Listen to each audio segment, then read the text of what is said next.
가운데에 있습니다. 그 세상을 벗어나서는 안 돼요.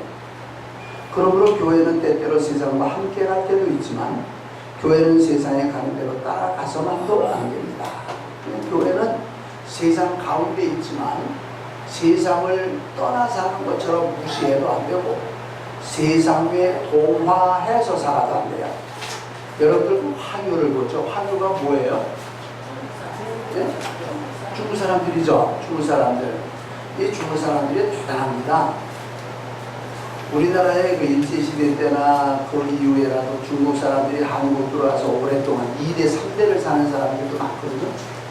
그런데 그들이 한국에 와서 몇십 년을 살고 1대, 2대, 3대를 살아도 자기들끼리 있을 때는 어떤 나라말을 써요? 자기네 나라 중국말을 써요. 아무리 짜장면집을 해도요, 자기 식구들끼리만 있을 때는 중국말을 써요. 그런데 손님이 와요. 그러면 손님이 올 때는 반드시 한국말을 써요. 그들이 한국에 와서 살아도 우리는 어느 나라 사람이에요? 중국 사람이에요. 이게 자부심입니다. 비록 우리가 한국에서 3대를 살아도 우리의 소속은 중국이다. 아주 자부심이에요. 우리 교회는요, 세상에 있어요. 그러나 우리는 시민권이 어디 있는 사람이요? 하늘에 있는 사람. 그러니까 우리는 세상법에 저촉이 되는 게 아니고 하나님의 법에 문제가 되는 거예요. 하나님의 법을 지키다가 보면 세상 법은 뭐예요? 안 지켜도 돼요. 돼야 안 돼요? 그 말이? 그럼 안 돼요? 한국 사람인데 한국 법을 지켜야 돼요.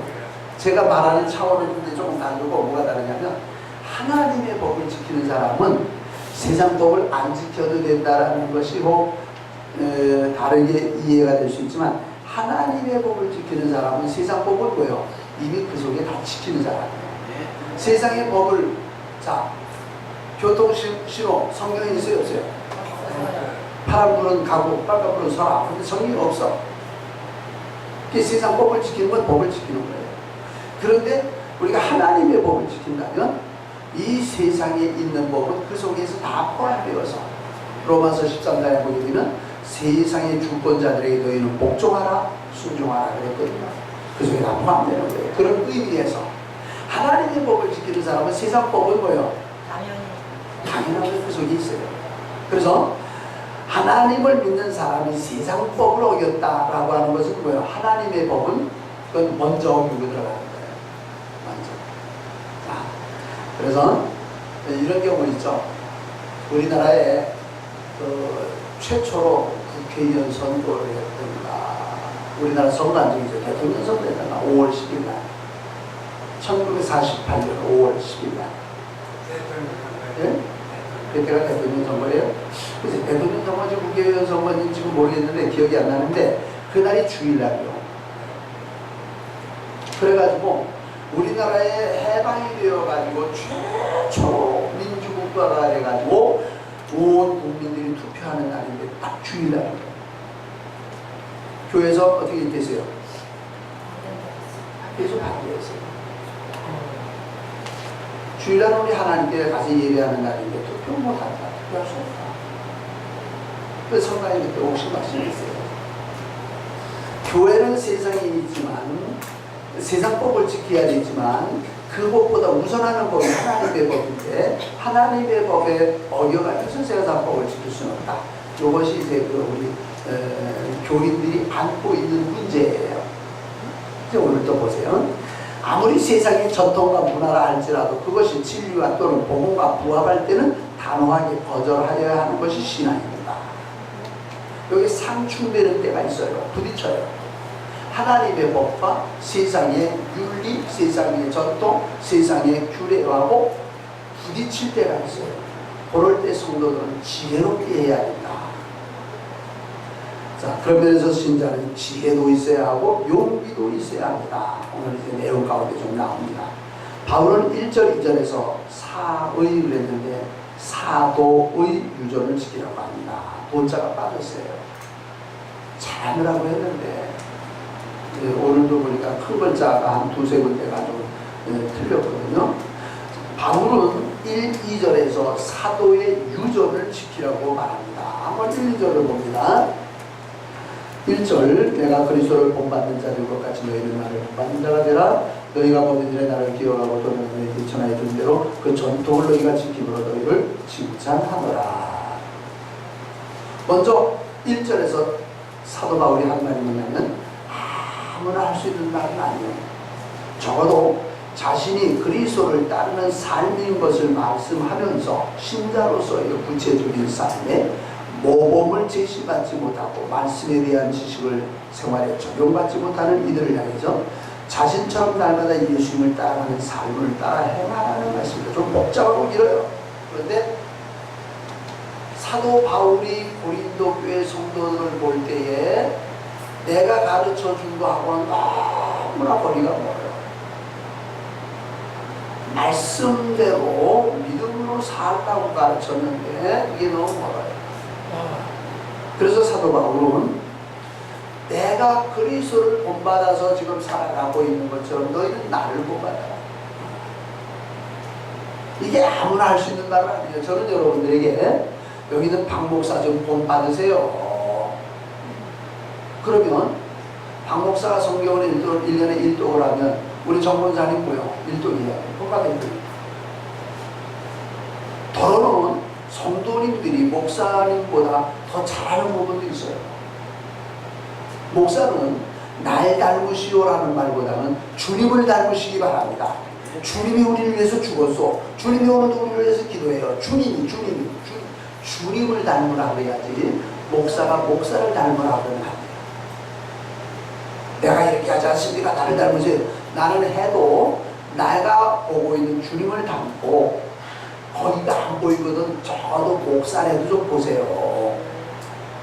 근데 목사를 닮은 것 같은 아닙니다. 목사는 사람이고 약하니까. 근데 사도 바울은 고린도 교회 성도들을 보면서 나를 좀 본받으라. 내가 그리스도를 본받는 자들 것처럼 너희는 나를 본받으라.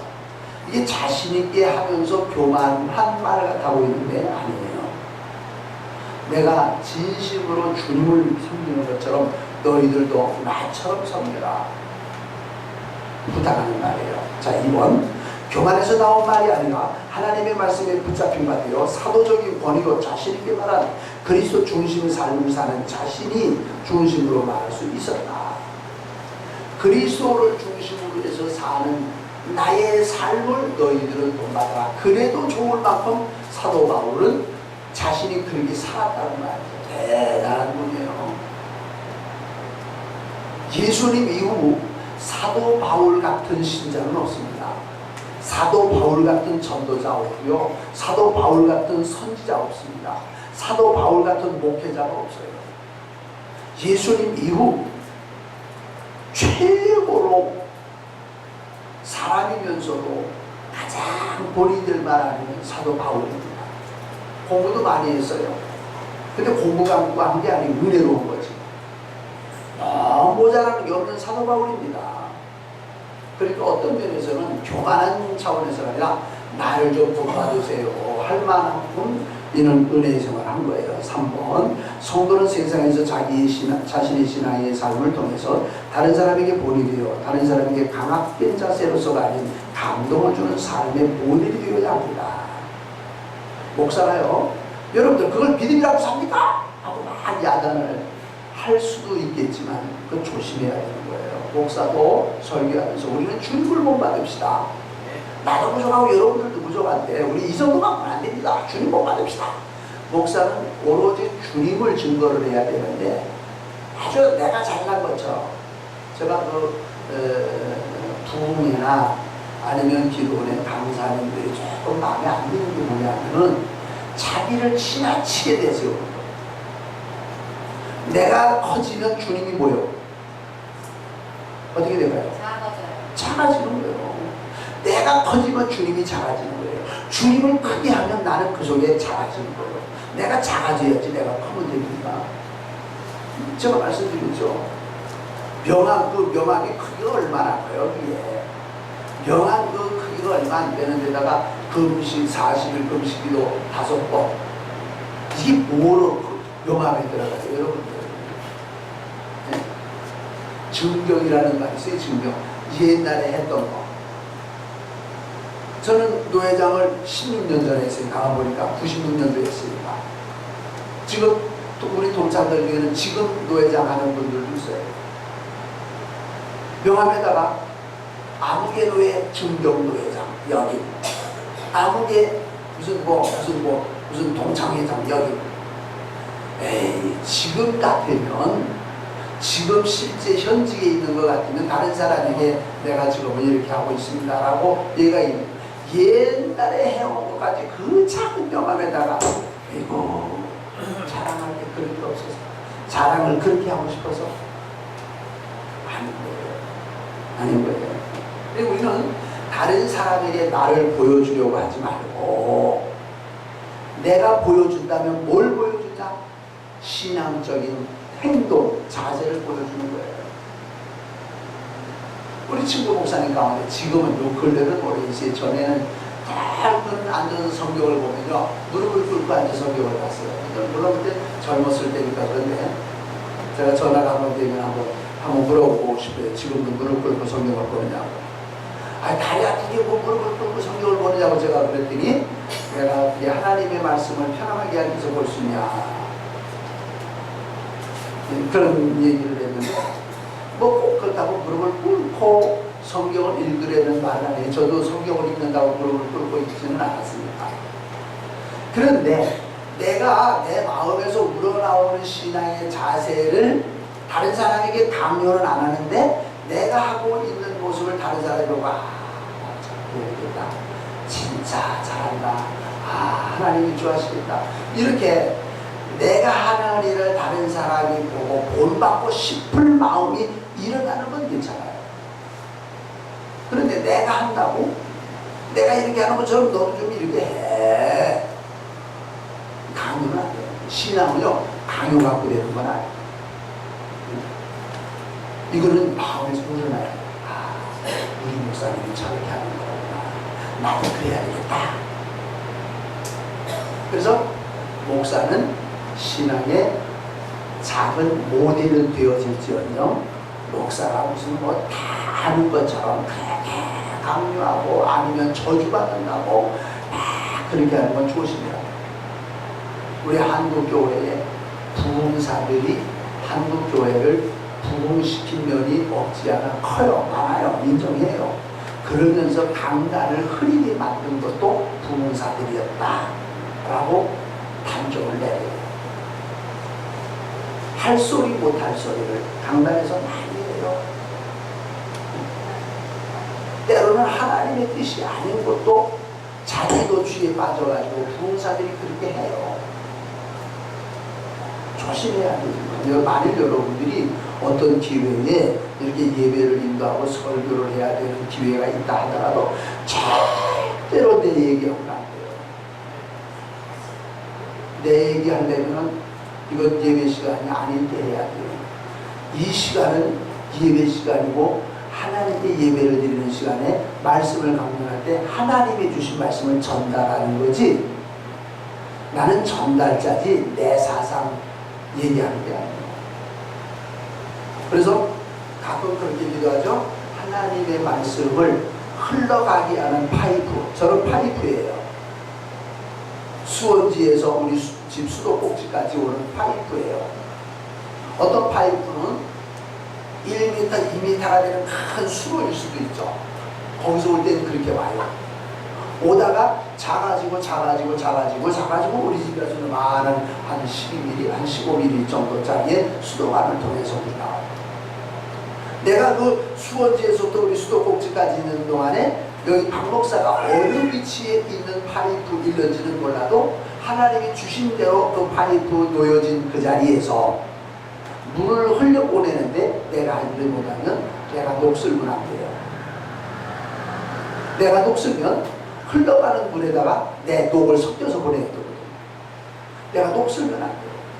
녹슬지 않으려니까 날마다 영적인 단속을 해야 돼요.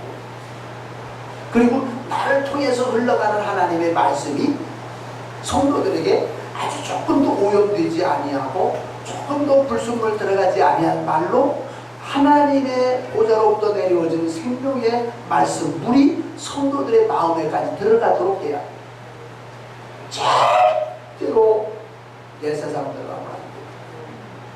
나는 하고 설교자가 나는 하게 되면 이미 틀려지기 시작하는 거예요. 주님이 해야 되는 거예요. 여러분들 참 주의해야 돼요. 이거는. 내가 왜 나와요? 내가. 나는 파이프는 고장난 녹슨 파이프일 수 있고 나팔수, 나팔을 불잖아요. 나팔을 부는데 나팔은 제 소리 안 나요. 나팔을 부는 사람의 입에서 하고 싶은 소리가 나오는 거예요.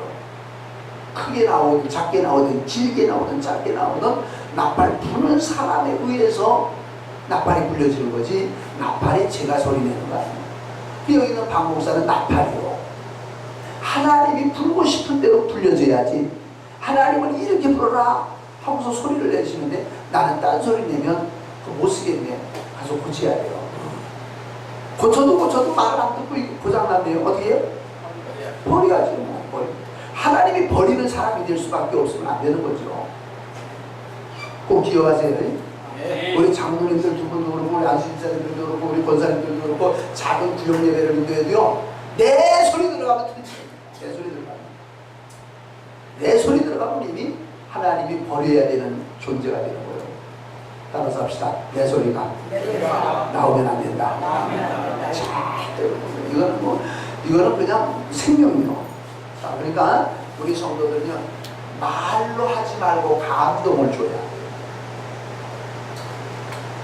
우리 성도들이 이제 예배 다니면서 이제 교회 생활하잖아요.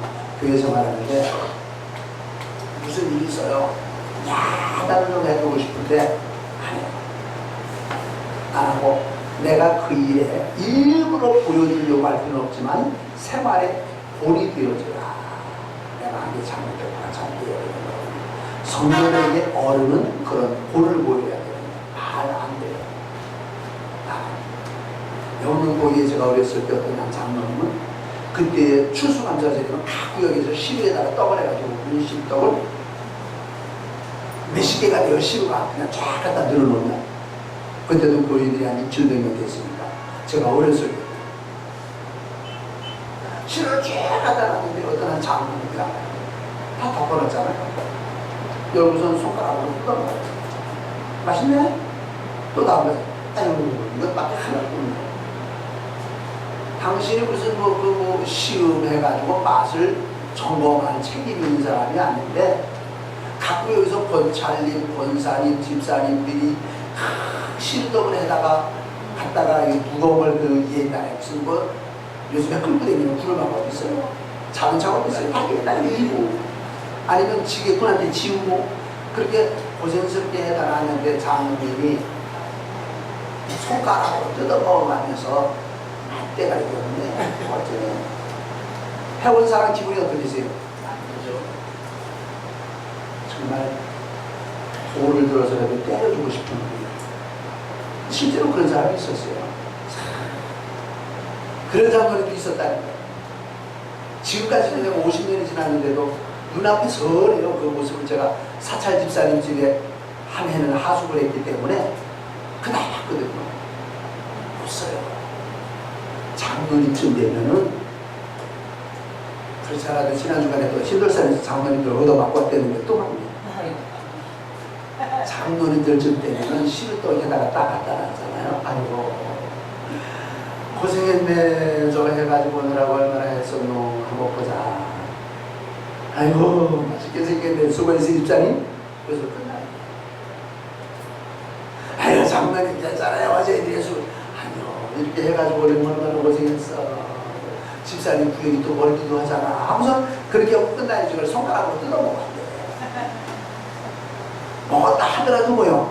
이야 맛있는데 맛없어도 좀 거짓말도 좀 해요.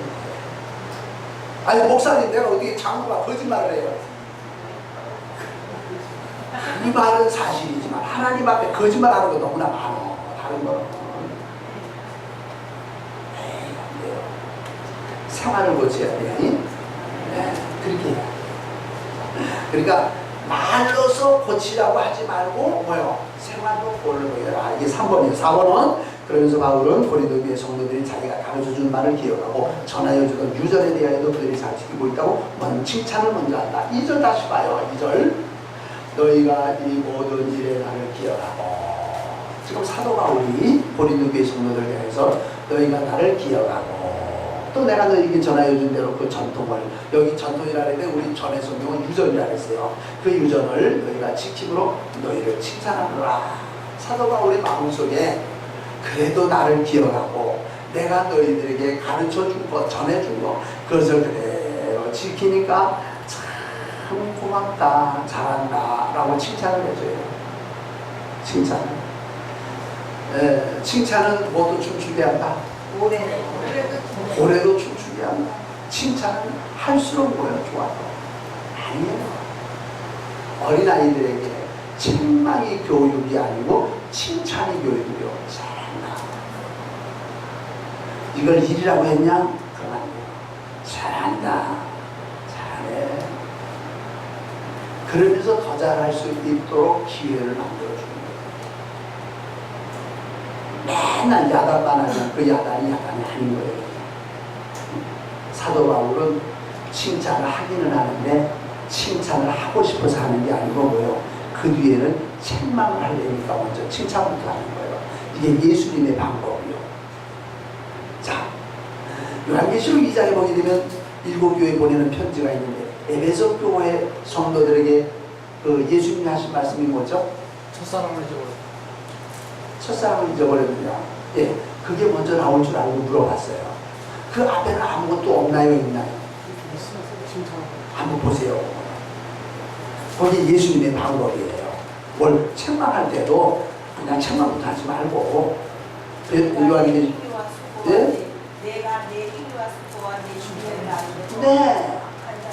내가 네 행위, 소행점, 행위와 수고와 내 인내를 알고 또 악한 자들을 용납하지 아니하고 자칭 사도라 하되 아닌 자들을 시험하여 그 거짓된 것을 네가 드러낸 것과 또 내가 참고 내 이름을 위하여 견디고 게으르지 아니한 것을 아노라. 이게 뭐요? 칭찬이에요? 신망이요? 칭찬이요. 칭찬이요. 예수님도 에베소 교회에 책망을 하려고 하면서 뭐요? 칭찬부터 먼저 하는 거예요. 칭찬부터.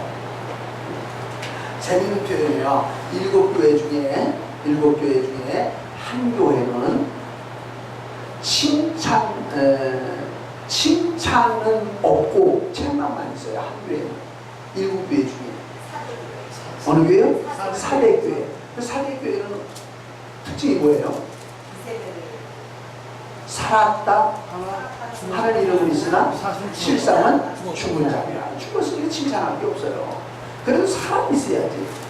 그러니까 한 교회는 책망만 있어요. 두 교회는 칭찬만 있어요. 어느 교회예요? 빌라델비아 교회하고 서머나 교회. 거기는 칭찬만 있어요. 책망할 게 없어 그 교회. 나머지 네 교회는 칭찬도 있고 책망도 있는데 항상 칭찬이 먼저 나오고 책망이 나중에 나와요. 예. 우리가 이런 것도 좀 알아둘 필요가 있어요. 그러니까 우리는 책망만 받을 사람이 되면 더 안 되고 칭찬도 있고 책망도 받을 사람이 어쩔 수 없이 그렇게 되기도 하지만은 우리는 칭찬만 받을 수 있는 사람이 되면 좋은데 어쩔 수 없이 우리는 잘못하는 것도 많으니까 책망받을 것도 있다. 그런데 예수님의 방법은 항상 책망하시기 전에 칭찬부터 먼저 하신다. 여러분들 무슨 뭘 뭘 잘못됐다고 책망을 자주 하는 건 안 좋고요. 책망을 한다고 해도 그 앞에 칭찬부터 먼저 해요. 칭찬하고 난 다음에 책망을 하면 칭찬할 때 사람의 마음이 편안해지잖아요. 편안해지는 데다가 책망을 하면 받아들여요. 근데 벌써 쳐다보는 순간 눈이 성난 얼굴이면 벌써 받아들이는 사람 마음에 경계심이 있어가지고 그다음에 책망으로 안 들려지는 거예요. 사람은 때려도 뭐예요? 편안하게 하고 때려야. 그러니까 유대인의 교육 방법이 뭐예요? 유대인의 교육 방법은 아이가 잘못했을 때 때리긴 때리죠? 근데 어떻게 때려요? 어떻게 해요? 끌어안고. 끌어안고 한 손으로 안고 한 손으로 때려라 이게.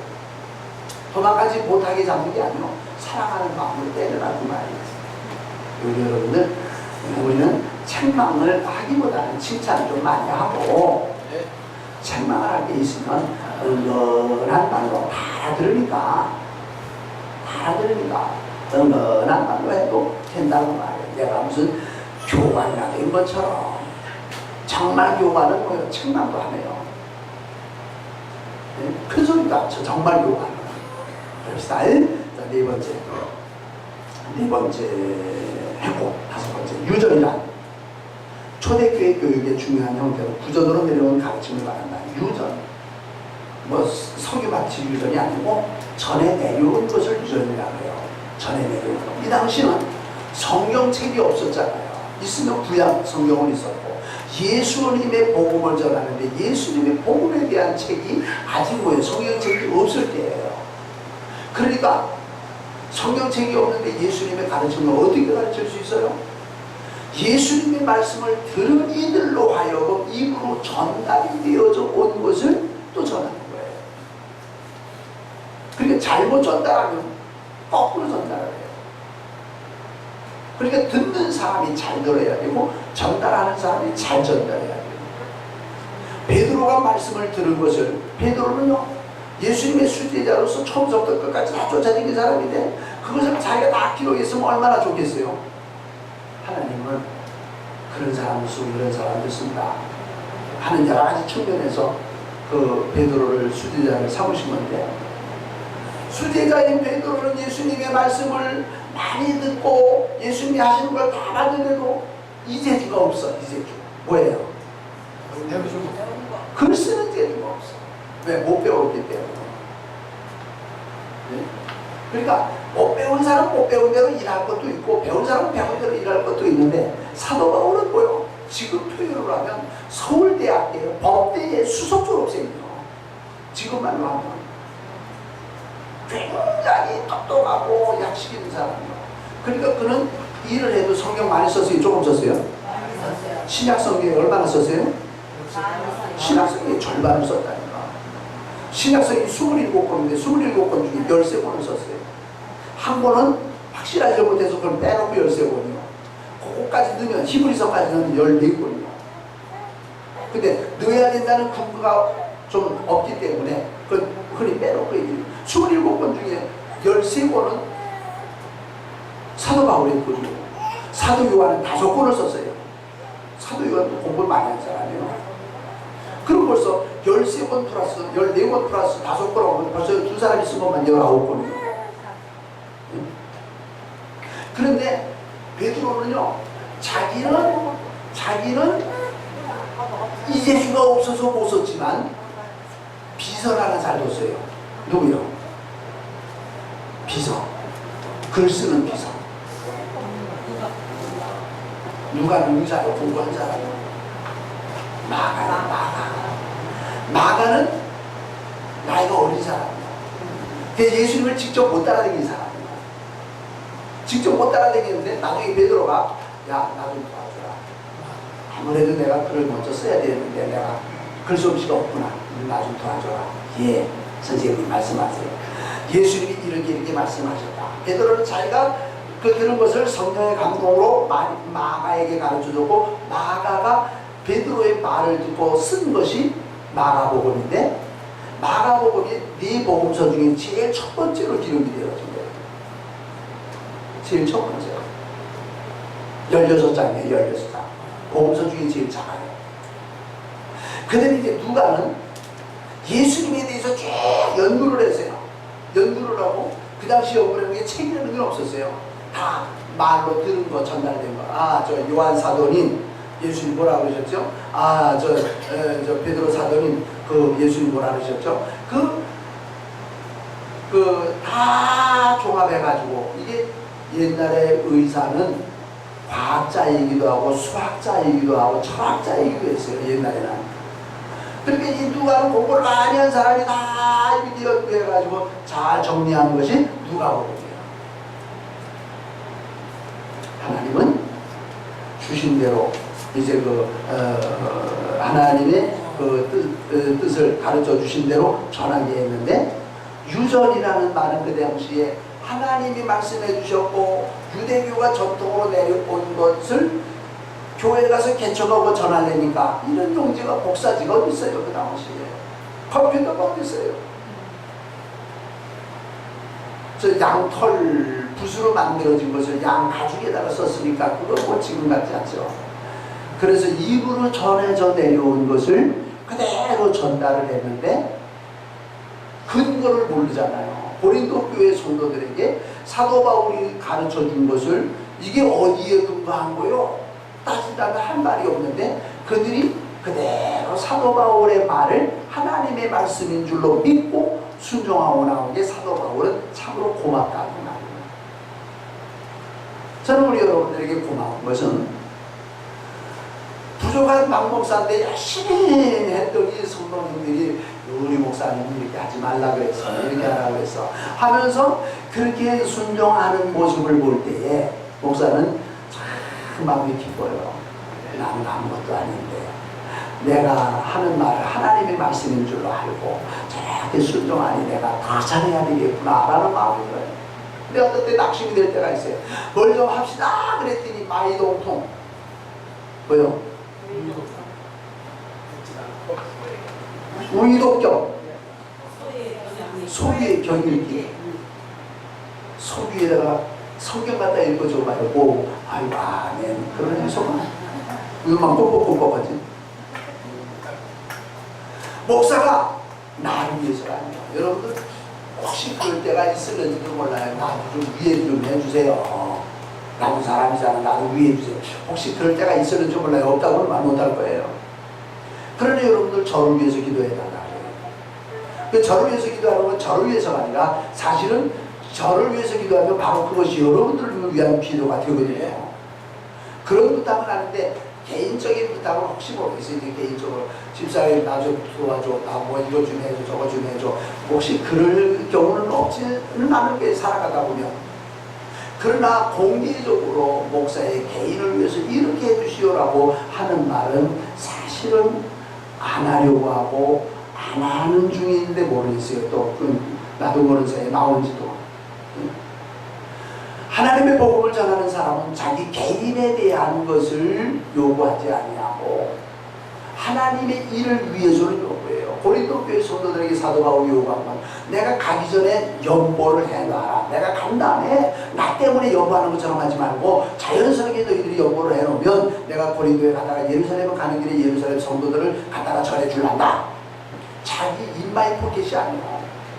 고린도 교회 성도들에게 헌금하면 헌금을 가지고 예루살렘 당시 어려운 사람들이 갖다 주겠다고 이 신부를 하겠다고 그랬더니 그 고린도 교회 가짜 선지자들이 돌아가지고 사도 바울이 넌 거짓말이야 헌금하라고 해가지고 다 자기 주머니에다 집어넣으려고 그렇게 하는 거야. 이렇게 가르쳤단 말이야. 얼마나 기가 막혀요. 네? 근데 그 말에 또 동조를 하는 고린도 교인들을 생각할 때 기가 막히는 거죠.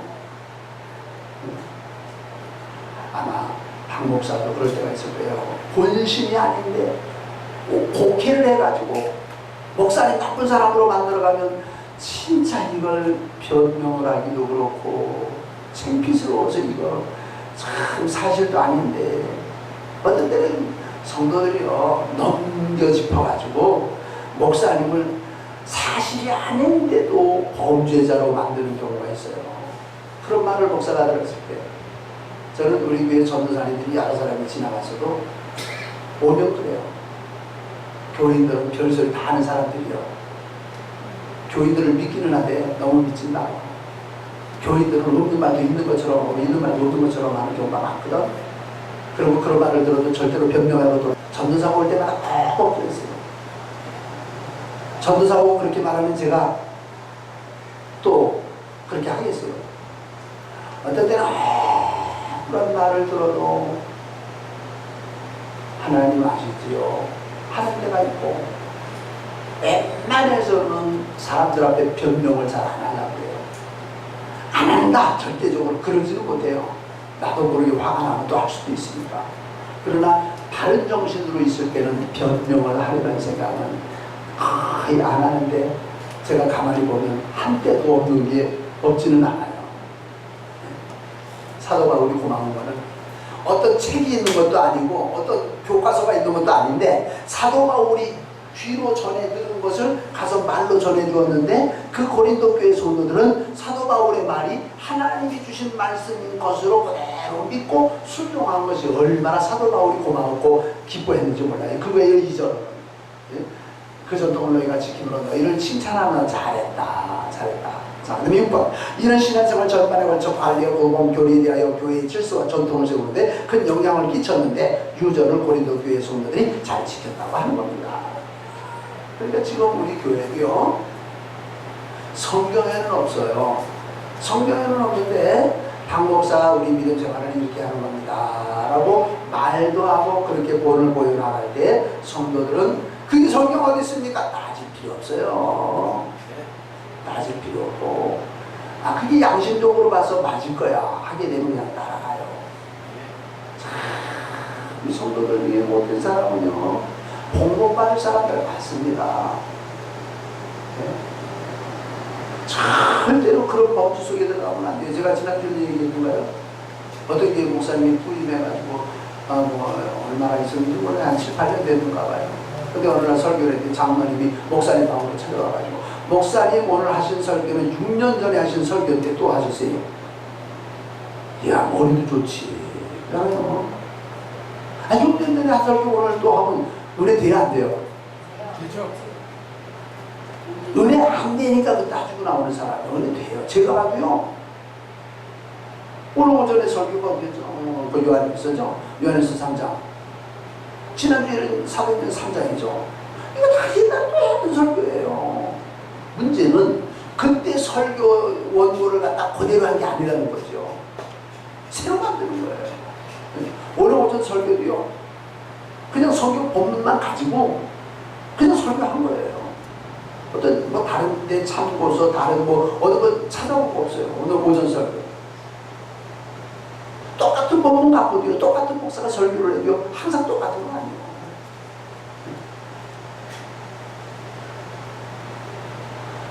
좋은 거면은 그냥 따라가고요. 혹시 여러분들 이건 성경적이 아닌 것 같다 라고 하거든 여러분들 성경을 찾아보세요. 근데 실수하고 그 잘못하는 거하고는 좀 달라요. 여러분들 아브라함의 아들 야곱이 말이요. 목사가 그렇게 설교했다면 그건 실수일까요? 목사님이 지식이 잘못했을까요? 그건 실수겠죠. 그런 건 실수는요. 시간 지나가면 이건 다 고쳐지는 거예요. 그런데 어떤 것은 교리적으로나 역사적으로나 목사가 잘못 알 수도 있어요. 사람이니까. 잘못 아는 건데 목사님 저건 입에서 헛말로 나오는 실수가 아니고 목사님이 저렇게 알고 계시는구나. 그럴 때는 조용하게 뭐 전화해도 좋고 찾아와도 좋고 예?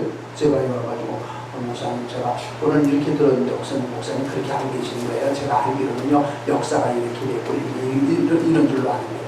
그렇게 하기 전에는 다시 한번 확인해보고 와가지고 친절하게 가르쳐 아유 집사님은 내가 잘못 알았네. 나는 1215년인 줄 알았는데 1315년이었구나. 예? 착각으로 한 거면 시간 지나가면 고쳐지고 착각이 아니고 잘못 안 하면 그렇게 시정을 해주면 그건 고마운 거예요. 예? 우리 여러분들이 그런 면에 지혜가 있어야 됩니다. 자, 두 번째. 하나님이 창조 질서에서 남자와 여자와의 상관관계를 말씀하였습니다. 사도 바울은 고린도 교회 성도들이 바로 알기를 원하는 일로 하나님과 그리스도, 남자와 여자들에 대하여 서로의 관계를 말한다. 다시 말해서 남자의 머리는 그리스도의, 여자의 머리는 남자의, 그리스도의 머리는 하나님이라고 했는데 여기에 머리라는 말은 무슨 말이냐? 본이 순종의 대상을 뜻한다. 남자의 머리, 남자의 위, 남자가 순종해야 될 부분은 어디냐? 그리스도다. 그리스도의 머리는 하나님이다. 이게 이제 순종과 권위의 질서예요.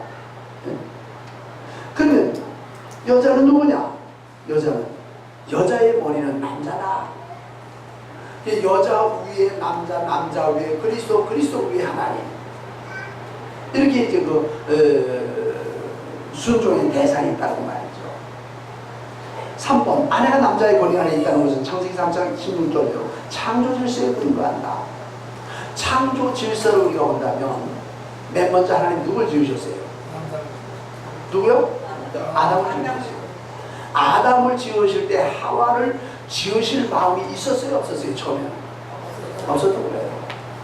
근데 아담을 지어놓고 보니까 심심한데 혼자 있으니까 뭐 재미가 없잖아요. 그러니까 하나님이 그 상황을 보고 마음에 드신 게 뭐냐면 아담이 홀로 있는 것이 좋지 못하니 내가 사람을 하나 더 만듭니다 해가지고 아담을 잠을 재워놓고 갈빗대를 뽑아가지고 그 갈빗대를 기초로 해가지고 하와를 만드셨죠. 창조의 순서를 따라도 아담보다 하와가 나중에 지어짐을 받았고 아담은 하나님의 영광을 위해서 지으심을 받은 본체라고 한다면 여자는 아담을 돕는 사람으로 지으셨다. 돕는 사람으로. 그런 의미에서 여자의 머리는 남자요 남자의 머리는 그리스도요 그리스도의 머리는 하나님이다. 4번 바울 사도는 몸의 머리이신 그리스도도 하나님의 질서를 따르는 만큼 남자에게서 생겨난 여자가 남자에게 순종하는 것은 당연하다고 했다. 이게 질서예요. 세상 질서. 회사의 사장님이 둘이면 어떤 사장님의 말을 들어야 되나요? A, B 하면 A의 말을 들어야 돼요? 갈라지겠죠. 사장님은 오로지 뭐요? 회사 하나예요. 오늘날 한국에 별로 없는 제도인데 이런 제도가 있다가 문 닫는 경우들을 몇 건 봤어요. 동사 목사. 동성교회 당회장 되는 목사님은 당회장은 언제나 하나예요. 당회장은 하는데 박 목사하고 또 다른 목사님은 똑같이 목회를 해요. 똑같이 담임 목사예요. 당회장을 1년씩 돌아가면서 해요. 아직 우리는 그런 제도는 없어요. 그런데 그게 좋아 보여서 동사, 같이 일한다. 동사 목사 제도를 끌어들이기는 했는데 끌어들인 거기에서 무슨 문제가 생기냐면 사람들은 파당을 좋아해요. 난 저 김 목사님 하나님이 좋아. 난 저 박 목사님이 좋아. 그러다 보니까 교인들이 갈라져요. 그러니까 박 목사가 당회장을 하는 해는 열심히 하는데 박 목사가 당회장을 안 하는 내년에는 김 목사 당회장 할 때는 박 목사 좋아하는 사람들은 좀 별로 잘 안 해요. 사람 보고 한다. 교회는 당회장이 한 사람이어야 되는 거죠. 회사에도 사장님이 하나예요. 중심은 하나예요. 그 밑에 상무가 몇 명이 있든지 전무가 몇 명이 있든지 예? 그 밑에 부서는 여러 가지로 이제 피라미드처럼 내려가겠죠. 그러나 정점은 하나여야 된다. 우리는 하나님으로부터 그리스도로부터 남자로부터 이렇게 그 질서가 이어지는데 이게 당연하다. 사도 바울이 말하는 거예요. 5번 오늘날에는 가정의 윤리가 파괴되고 남녀의 자비가 없어져 가는 이때 바울의 논리가 과연 타당하냐는 말이 있을 수도 있는데 이는 결혼으로 맺어진 남녀는 분명히 하나님의 창조 질서를 무시해서는 안 된다. 결혼으로 맺어진 남녀 두 사람 중에 가정을 책임을 지는 가장은 남자다. 물론 우리나라는 가부장 제도 부계 사회이고 또 어떤 나라는 모계 사회도 있어요. 그런데 성경적인 입장에서 보면 가장이 모든 책임을 지고는 안 한다 라고 하는 것이 하나님의 창조 질서예요. 6번 남자와 여자는 서로 상하 관계가 아니라 사랑과 화합과 인정과 질서라는 측면에서 이해되어야 하니 두 개체는 하나로서 모두가 하나님의 사랑을 똑같이 받고 사는 인격체라는 점을 바라야 된다. 그렇다고 해서 남자가 위고 여자가 아래냐 높낮이를 따지는 게 아니요. 하나님 앞에 두 사람은 뭐예요? 똑같은 평등이요. 평등. 남자가 더 낫고 여자가 못하다 아니요. 인격적으로 똑같은 거예요. 어떻게 똑같으냐? 하나이기 때문에. 그래서 방지일 목사님들 그 하시는 말씀이죠. 나는 제로가 되고 상대방을 1이라고 하고 제로 더하기 1 하면 1. 그럼 또 저쪽 상대방도 나를 1이라고 보고 자기는 0이라고 보고 난 아무것도 아니요. 난 당신께 속해 있는 사람이요. 남편은 아내에게, 아내는 남편에게 이와 같이 해서 하나라고. 하나. 근데 여기는 사상이 뭐예요? 둘일 수가 없다는 거죠. 이렇게 하나가 되어가지고 서로 화합하고 사랑하고. 예? 이 두 인격체는 실제로 두 개인 것 같지만 하나가 되어야 되고, 여기에는 하나님이 아주 평등하게 여기십니다. 우리나라는 조금 잘못된 것이 뭐냐면, 남자가 그 가부장 제도에서 남자는 호령하고 여자는 절절매고 해야 되는 이런 사회는 이건 성경적이 아니다고. 성경적인 것은 질서는 남자가 먼저이지만 똑같은 입장에서 의논도 하고 결정도 하고 해나간다는 거죠. 그런데 두 사람이 항상 의견이 똑같을 수는 없어요. 똑같을 수는 없을 때 남편은 아내의 의견을 존중하고 아내는 남편의 의견을 존중하고 좋은 쪽으로 따라가는 거예요. 이게 이제 가정에서 부부의 원리에서 하나님의 창조 원리를 우리가 보는 거예요. 자, 7번. 바울은 하나님의 창조 원리와 질서를 따라 남자의 권리를 인정해야 하면, 남자의 권리가 있어요. 남자의 권리를 인정해야 하면 방만한 생활, 방만, 이게 좀 아주 잘못된 생활이죠. 방만한 생활이란 공중 앞에 아무런 나서지 말고 머리에 수건을 쓰라 강조했다. 사도 바울은 이렇게 표현하죠. 여자들은 교회에서 뭐라고? 잠잠한. 혹시 부를 것이 있으면 집에 돌아가서 조용히 부르라. 사도 바울은 그 면에 대해서는 아주 엄하게 얘기를 했어요. 이제 우리나라에 지금 이제 여목사 제도, 여장로 제도가 있는 데가 많이 있는데, 우리 합동 측에도 언제쯤 이 제도가 들어올는지 몰라요. 계속해서 매년 9월에 모이는 총회에 안건이 올라와요. 우리 여자도 목사 안수 해주시오 하고 여성단체에서도 안건이 올라와요. 근데 아직은 우리 교단에서는 no, 안 된다. 안 받아들여지고 있는데, 뭐요? 나무도 어떻다고요? 10번 찍으면 안 넘어가는 나무가 없다고? 언젠가는 넘어갈 것 같아요. 더군다나 여자가 세요, 남자가 세요? 여자가 세니까 언젠가는 우리 교단도 여자 목사, 여자 장로가 세워질 거예요. 아마 그 전에 내가 이 세상에 있을지 없을지 모르겠고요. 뭐 좋다 나쁘다 얘기는 안 할래요. 왜냐하면 지금도 그렇게 하고 있는 데들이 있거든요. 근데 잘하는 사람들도 있어요. 엉터리인 사람들도 있으니까 문제가 되는 거예요. 네.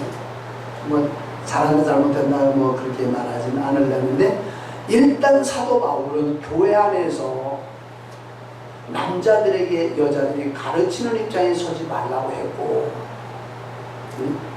교회 앞에나 공중 앞에서 함부로 나서지 말라고 했어요. 왜? 여자의 머리는 남자이니까.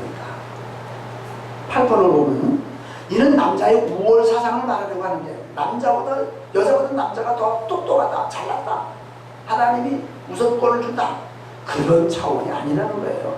우월 사상을 말하려고 하는 게 아니라 남녀 간의 조화로운 삶을 의미하는 것이니 여자에게 굴종을 강요하는 것이 아님을 확실히 알아야 된다. 여자는 무조건 복종해라, 그것을 요구하는 건 아닙니다.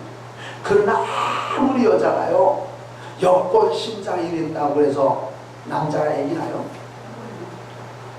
미국에서 오래전에 이런 일이 있었어요. 여권 운동을 하는 사람들이 이를 두르고 말이야, 아침에 나가서 길거리를 피켓 들고 다니면서 여권 신장 이것을 외치고 다녔어요. 그러고서 이제 집에 이제 하루 일과를 다 끝내고 집에 돌아와서 뭐요? 저녁에 밥 먹을 남편, 아이들 식사 준비해야 되죠. 여권 신장하면 이제 밥하는 것도 뭐요? 남자들 시켜야 되잖아요. 그런데 돌아와가지고 자기가 앞치마를 두르고 저녁을 준비를 하면서 생각하기를, 아무리 여권 신장을 해도 여자가 할 일이 따로 있고 남자가 할 일이 따로 있는 걸 어쩔 수는 없다. 그래서 그걸 글로 썼어요. 남자가 할 일이 따로 있고 여자가 할 일이 따로 있어요. 하나님의 창조 원리거든요. 남자는 뭐예요? 하루 종일 나가서 뭐예요? 일하고 땀을 흘려야 먹고 산다 그랬어요. 여자는 뭐예요? 임신하고 아기를 낳아야 됩니다. 아기만 낳아요? 아기를 낳았으면 길러야지. 요즘에는 다 아기를 낳아가지고 뭐요? 우유를 먹이느라고 사람이 아니고 이제 송아지 새끼를 기르잖아요. 거기다가 요즘 사람들이 이게 문제가 심각해요. 왜냐하면 엄마가 아기를 낳아가지고 엄마가 아기를 아마 유치원이나 학교 갈 때까지는 엄마가 품어서 잘 교육을 시켜야 돼요. 정으로. 그러면 아이가 편안해요. 여러분들 아기들이 말이요 등에다가 업으면 잠을 잘 자는 이유가 뭔 줄 알아요? 편안하니까. 편안한 것만은 아니고 편안한 것도 이유인데 어린아이가 어머니 뱃속에서 10달을 있었잖아요. 10달을 있으면서 어머니 심장 소리가 뭐요? 젖어 있어요. 하는 그 어머니의 심장 소리를 아이가 그걸 10개월 동안 들으면서 자랐어요. 그러니까 어머니가 업어지면 바로 심장 뒤에 있잖아요. 거기다 귀를 딱 대면요 옛날에 10달 동안 어머니 뱃속에 있을 때 들었던 그 심장 소리 그대로잖아요. 편안하니까 자는 거예요. 그런데 요즘에 뭐요? 그렇게 업어주는 경우가 없어요. 앞에다가 이렇게 해서 이게 좋은 게 아니에요. 요즘 어떤 학자가 그런 얘기를 했어요. 우리나라는 아기를 업어줄 버릇해서 다리가 벌어져서 오자형이 된다. 그렇게 옛날에 그렇게 있는데 어떤 학자가 얼마 전에 그래서 오자가 되는 건 아니다 라고 학자가 그걸 발표를 했더라고요. 그러니까 요즘에 묻지마 살인이나 무슨 아주 성격이 아주 괴팍하거나 잘못된 사람들을 보면요 성장 과정 중에 문제가 있는 거예요. 정상적인 성장을 못해요. 부모가 맨날 싸우는 것을 보고 자라가지고 부모가 이혼을 해서 할아버지한테 가고 할머님한테 가고 아니면 시설에 가 있고 여기서 뭘 배워요? 잘못된 거. 정상적인 가운데서 자라는 아이가 마음도 정상적인 건데 정상적이지 못하니까 어디 가면은 외톨이 되면은 너 죽고 나 죽고 하자. 세상 사람들 좀 다 죽고 싶다. 이런 생각이 드는 거예요. 내가 죽어도 왜 혼자 억울하게 죽냐? 내가 저 버스에다가 폭탄에 던져가지고 한 몇십 명 같이 죽어야지. 이게 얼마나 악한 생각을 하는 거예요. 이게요. 다 커서 생긴 게 아니고 어려서부터 생겨온 거예요. 이게. 그러니까 여자는요. 아기를 낳아가지고 그 아기를 뭐요? 키워야 해요. 젖을 먹이면서 키워야 돼요. 애들이 젖을 잘 먹는데 예? 젖을 잘 먹는데 애기들이 젖 먹으면서 어머니 심장 소리를 듣는단 말이에요. 얼마나 편안한 거예요. 그렇게 키워야 되는데 오늘날은 그렇게 키우지 못하니까 성격들이 다 짐승처럼 돼가는 거예요. 개처럼 돼가고 사자처럼 돼가고 뱀처럼 돼가고 성격들이. 그래서 가급적이면 이제 생활이 그래서 어쩔 수 없는 경우들이 있습니다만은 가급적이면 아기를 낳았으면 그 아기를 엄마가 길러야 돼요. 2살이든 3살이든 4살이든 길러야 돼요. 그러다가 둘째를 낳고 셋째를 낳다가 보니까는 아기들 기르다가 보니까 시간이 나갔어요. 어떤 여자들은 또 그래요. 내가 말이지 결혼해가지고 새끼들 낳고 남편 뒤지다가다가 내 시간 하나도 없었고 뭐 나는 뭐 이게 뭐냐?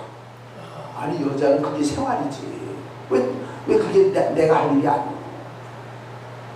그게 내 생활이요. 창세기 3장에 나타난 것처럼 여자는 아기를 낳고 고통 중에 아기를 낳는 것도 그 하나님의 저주 가운데 알아요.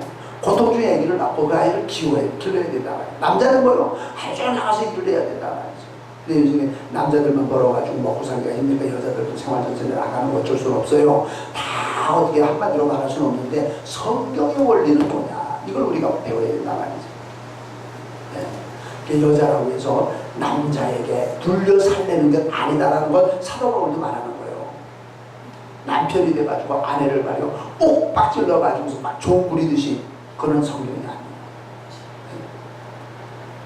서로 사랑으로 화합해서 얘기하고 어떤 때는 그 의견 차이가 있을 수도 있지만 거기서 의견을 모아가지고 하나님을 기쁘시게 해 나가는 쪽으로 마음을 맞춰 나가야 된단 말이죠. 자, 그다음에 또 3번.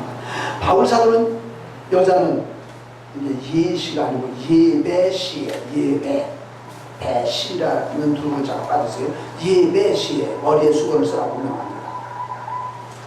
자, 성도가 예배할 때 남자가 머리에 무엇을 쓰는 것은 자신의 머리가 되시는 그리스도를 무시하는 행동이 되며 여자는 남자의 권위 아래에 있기 때문에 그 권위에 순종한다는 의미로 예배시에 머리에 수건을 써야 한다고 강조했다. 됩니다. 자, 여러분들, 우리 한국 사람들은요, 옛날에 중절모를 썼죠. 중절모를 썼는데, 어느 자리에서는 중절모를 써야 되고, 어느 자리에서는 그 중절모를 벗어야 됩니까? 네? 안에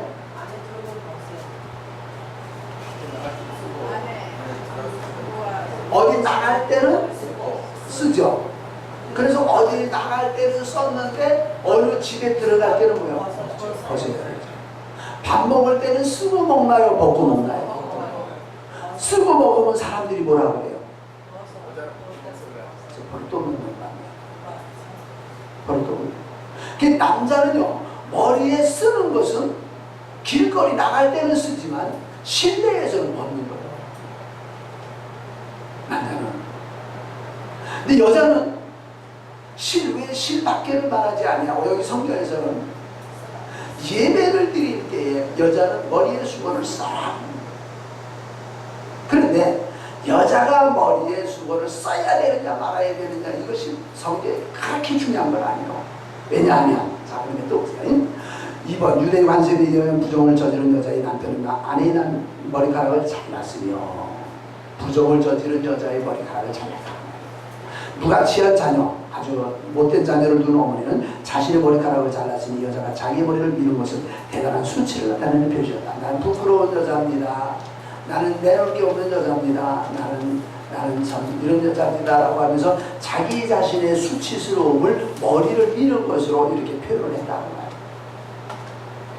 3번, 여자는 남자의 영광이기 때문에 그 표식으로 머리에 수건을 써야 했으니 여자는 남자를 영광스럽게 하는 존재의 그런 수건을 써야 했다. 그러니까 우리의 이 생활하고는 좀 차이가 있어요. 문화적인 차이가. 여자는 남자의 영광이기 때문에 머리에 수건을 써라. 수건을 써야 되는 이유가 뭐예요? 이건 그 당시의 문화예요. 자, 5번을 보세요. 5번. 바울사는 그 당시 통용되던 이방의 문화와 풍속이 하나님의 창조 질서에 어긋나지 않는다는 관점에서 이 같은 견해를 펼친 것이었고, 이러한 견해를 모든 문화권에서도 통용될 수 있는 절대적 진리는 아니라는 것이 중요하다. 꼭 여자가 머리에 수건을 써야 되냐? 만일 그것이 성경적이어야 한다면 지금도 여러분들 여자들의 머리는 수건을 써야 돼요. 근데 안 쓰죠. 안 써도 그걸 가지고 말하는 사람이 없죠. 이게 성경에 그래야만 되는 원리는 아니에요. 수건을 쓰는 거예요. 그런데 그 당시의 풍습을 보면, 그 당시의 풍습은 남자는 여자의 위요, 또 남자에게는 또 그 위 그리스도가 있어요. 이러면서 여자는 머리에 수건을 쓰는 게 그 당시에 정숙한 여자로서의 모습이었던 거예요. 모자를 쓰는 것이. 남자는 안 쓰는 것이. 그 당시에 남자들 모자를 안 썼거든요. 그리고 여자는 머리를 길러야 되고 남자는 머리를 잘라야 되고, 이것이 그 당시의 풍속이었거든요. 그런데 고린도는 유대인의 나라가 아니잖아요. 이스라엘 나라가 아니잖아요. 지금의 그리스예요. 지금의 그리스는 이방의 나라요. 이방 도시요. 거기는 아주 우상이 극심한데요. 거기 가서 복음을 전했어요. 복음을 전했는데 그들의 풍속 속에 여자들은 머리에 수건을 써야 된다. 어떤 신을 섬기더라도 그렇게 해야 된다라는 그런 게 있었어요. 그래서 사도 바울은 그래 써라. 여자들의 위는 뭐 어차피 남자인데, 남자의 위는 그리스도인데 뭐 그거 여자는 머리에 수건을 써라. 이렇게 명령을 했어요. 그렇게 명령한 이유는 뭐냐면, 우리가 예수님을 믿는다고 세상 속에 진리와 문제가 돼서 저촉이 되는 거라면 안 돼. 그렇지만 진리와 저촉이 되지 않는 건 뭐요? 받아들여라. 얼마나 개방적인지 몰라요, 사도 바울이. 안 돼. 그럴 이유까지는 없다 이거죠.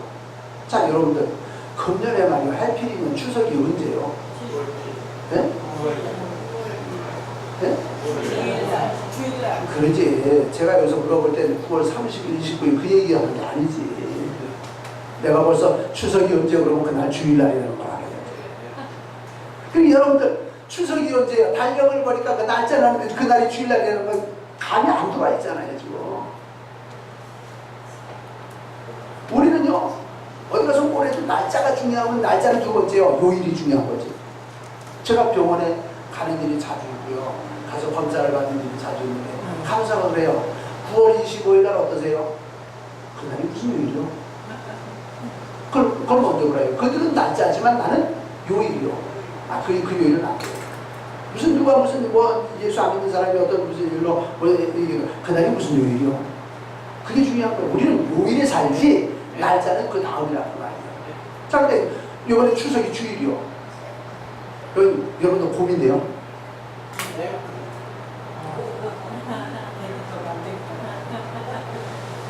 추석은 우리나라 고래로부터 내려오는 전통, 민족의 풍습이에요. 민족의 풍습. 근데 그날이 하필이면 주일날이요. 우선권이 어디 있는 거죠? 예배에 있는 거죠. 우선권이. 예배에 있어요. 그러니까 만일 여러분들 추석이 돼서 산소를 갔다 와야 되겠다라고 하게 되면 토요일날 미리 갔다 와야 돼요. 토요일날. 가지만 하는 건 아니에요. 여러분들 산소에 갔다고 산소에 가서 제사는 안 지내잖아요. 그죠? 제사는 안 지내죠. 제사는 안 지내지만 1년에 그래도 한두 차례는 뭐요? 조상의 묘에 가서 묘가 좀 잘 됐나, 뭐 불이 많지 않나 돌아보는 건 자손의 도리고, 예수 믿는 사람도 그건 자손의 도리라고. 그러면 토요일날 가서 보는데 그 이전에 벌써 묘에 가서 한번 좀 벌초도 하고 돌아봐야 되잖아요. 그거 해요. 하고 추석이나 그 전날이나 뭐 날짜는 똑같아. 그 전날 가서 미리 돌아보고 미리 꽃이라도 한 종이 갖다 놓으면 그 다음날 오는 바로 그 우리 산소 옆에 아는 사람이 있는데 그 사람이 와서 아이고 저 지금 교회 다니더니 벌써 어떻게 다녀갔네 꽃도 갖다 놓은 거 봐. 욕해요 안 해요? 욕 안 해요. 근데 옆집 사람이 저 집은 오늘 저 교회 가더라고 여기 오지도 않아서 내일 오려나 내일 오려는데 뭐 오고서 한 자리 들어요. 듣는 게 무서워서가 아니라 하나님의 영광을 위해서는 우리가 세상 속에 사는 교회가 진리와 합하지 않는 건 절대로 따라갈 수 없지만 진리에 부딪히지 않는 부분은 뭐요? 한다고 말이에요. 이 부분을 잘하지 않는 말이에요. 이 부분을. 그래서 여러분들 제가 그러잖아요. 주일에 여러분들 잔치할 일이 있어요. 꼭 잔치할 일이 있는데 잔치를 토요일날 해도 문제 안 생기잖아요. 여러분들 주일날 누구네 집에 결혼식이 있어요. 부득이한 경우도 있겠죠. 주일날 결혼식이 있어요. 주일날 결혼식이 있으면 금요일날 토요일날 지금 먼저 찾아가가지고 미안해요. 나 뭐 알잖아. 이제 나 이제 내일 교회 가니까 내가 하나님께서 복주라고 기도를 많이 해줄게. 내가 내일은 못 가고 오늘 그 대신 내가 부주돈 가져왔어.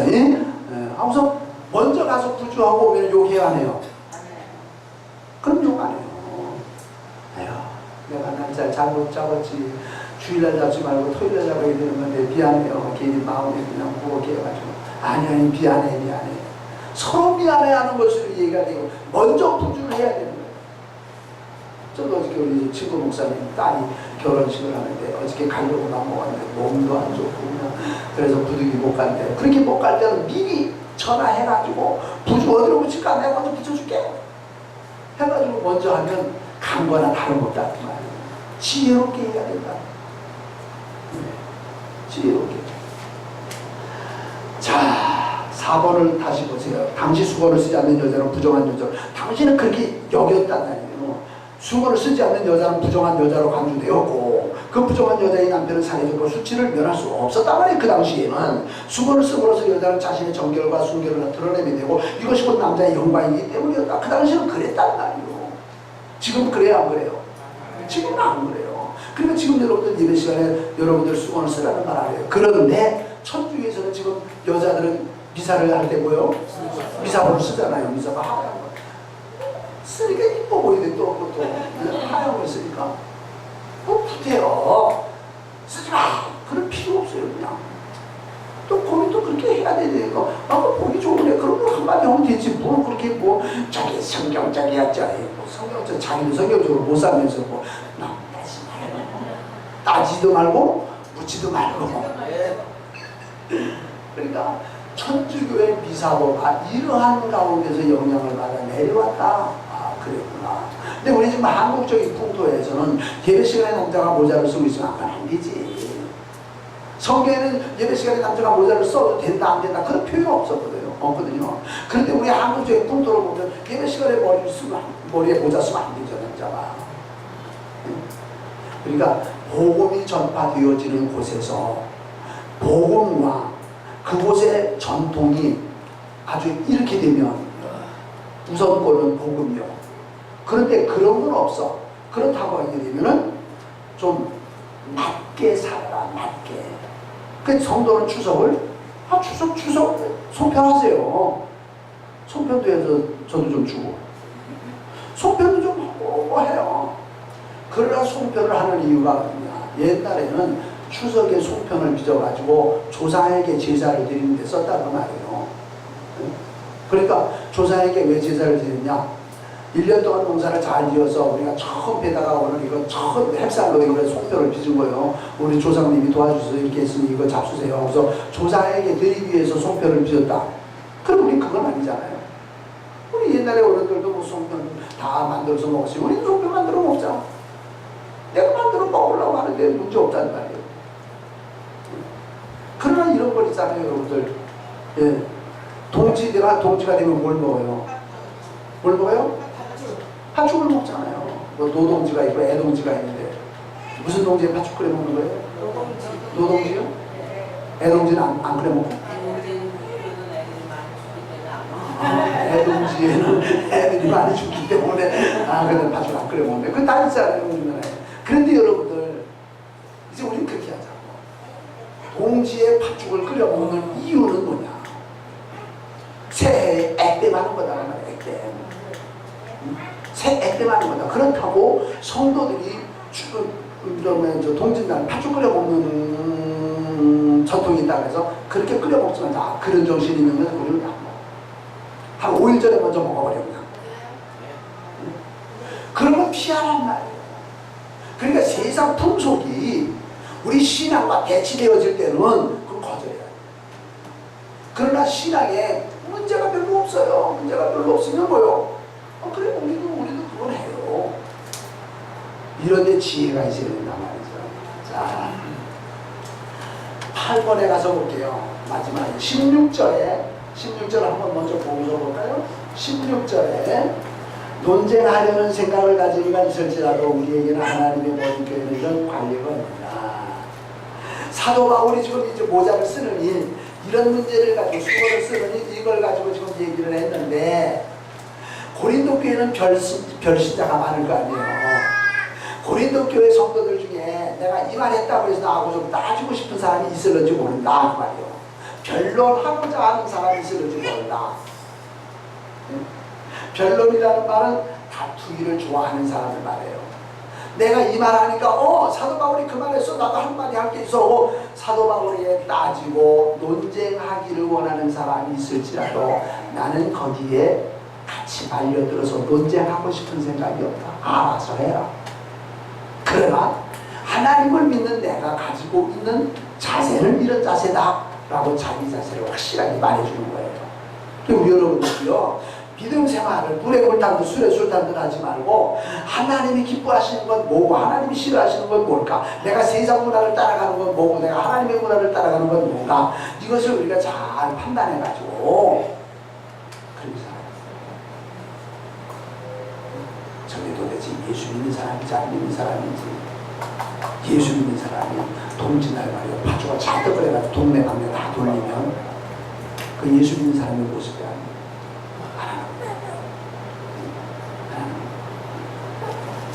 사도 바울이 고린도 교회 이런 문제를 시정시켜주기 위해서 이렇게 썼는데 나하고 말싸움하고 싶은 사람 있냐? 나 싸움 안 할게. 알아서 해.